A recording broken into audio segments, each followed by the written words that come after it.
ale aj to progresívne Slovensko samotné, to je marketingový projekt, že to je prázdna fľaša s peknou etiketou, že čistý povrchný marketing bez akéhokoľvek reálneho obsahu, keď sa na to pozrieš.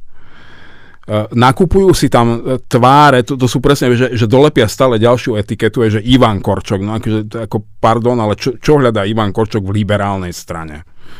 To trošku pozná Ivana Korčoka, vie, že je to taký ten normálny, typický európsky konzervatívec, ktorého ja ako človek, ktorý je asi viac konzervatívny ako liberálny, by ho mohol voliť, keby bol v konzervatívnej strane.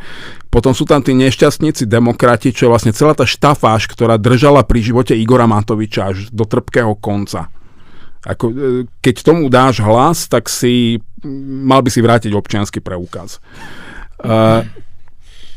Takže ja si myslím, že najlepšie... A to progresívne Slovensko, tá prázdna fľaša s tými peknými etiketami, teraz s tými Benešovými dekretmi, sa do tej prázdnej fľaše niekto vymočil a keď si to kúpiš, tak to budeš musieť vypiť povinne do dna.